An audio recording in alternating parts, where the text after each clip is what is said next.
Video देखने के लिए मोटिवेशनल कहानियों को सब्सक्राइब, लाइक एंड शेयर कीजिए।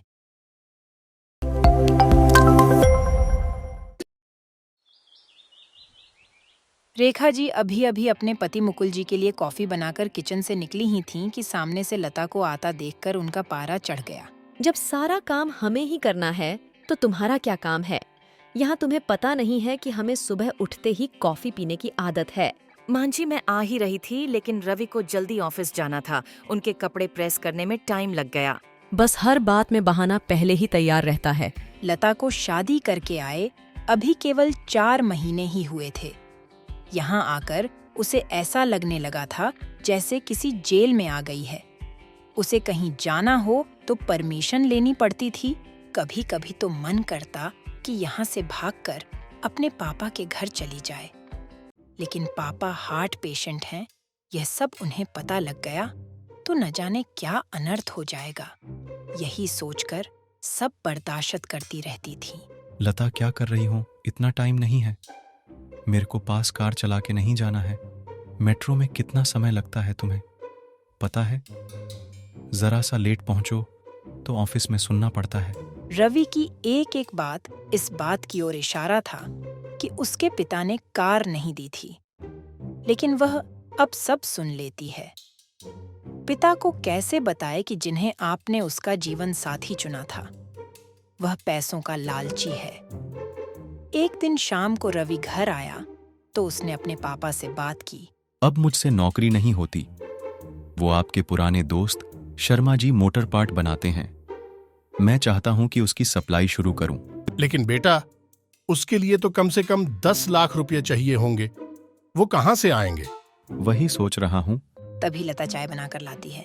लता, तुम अपने पापा से कुछ पैसे उधार ला सकती हो? लता का सब्र जवाब दे चुका था। रोज रोज के तानों से दुखी होकर उसने जवाब दिया। रवि, मेरे पिता के भरोसे मत रहना। उन्होंने मेरी शादी करके अपना फर्ज पूरा कर दिया।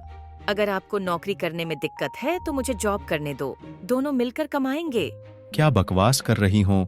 ज्यादा जुबान चलने लगी है। रवि, मैं बहुत बर्दाश्त कर चुकी हूँ, इसलिए मैंने जॉब करने का फैसला किया है। नहीं, हमारे घर में यह सब नहीं होता। तुम्हें जॉब करनी है तो अपने घर चली जाओ।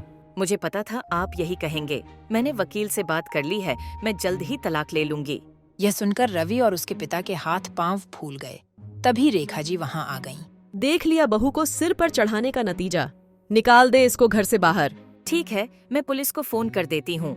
आप मेरा सारा सामान और दहेज वापस कर दीजिए। साथ ही हर महीने अपने पति की कमाई का आधा हिस्सा मैं कोर्ट से ले लूंगी। इस मकान में भी मेरा हिस्सा है।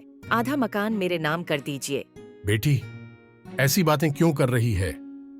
आज के बाद हम तुझसे कभी कुछ नहीं कहेंगे। नहीं पापा जी, बहुत बर्दाश्त कर चुकी मैं। अब मुझसे ये दिन भर के ताने बर्दाश्त नहीं होते। आप लोग इतने लालची होंगे, ये मैंने कभी सपने में भी नहीं सोचा था। ये तुम्हें क्या हो गया? आज से पहले तो तुमने कभी ऐसी बात नहीं की। मैं आज तक आपके और मम्मी पापा जी के हर ताने को बर्दाश्त करती रही। 20 लाख रुपए मेरे पापा ने शादी में खर्च किए, फिर भी आपको कार चाहिए, बिजनेस करने के लिए पैसा चाहिए। लता ने उसी समय अपना सामान पैक किया और घर छोड़ दिया। जाने से पहले उसने अपने सास ससुर और पति तीनों को कहा, अगर मेरे पापा को आपने कुछ बताया तो मैं आपको अरेस्ट करा दूंगी। तलाक का नोटिस आपको मिल जाएगा, चुपचाप साइन कर देना। लता वहां से निकलकर अपनी एक सहेली के फ्लैट में पहुंच गई। कोमल, मैं आ तो गई हूँ, लेकिन अब आगे क्या होगा? चिंता मत कर, मैंने बात कर ली है। मेरे ऑफिस में जगह खाली है। कल से तू जॉब करेगी और मेरे साथ रहेगी। 1 महीने तक जॉब करने के बाद लता एक दिन अपने घर फोन करके अपने पिता को सारी बात बताती है। उसकी बात सुनकर उसके पिता कहते हैं, बेटा, मुझे तूने क्यों नहीं बताया?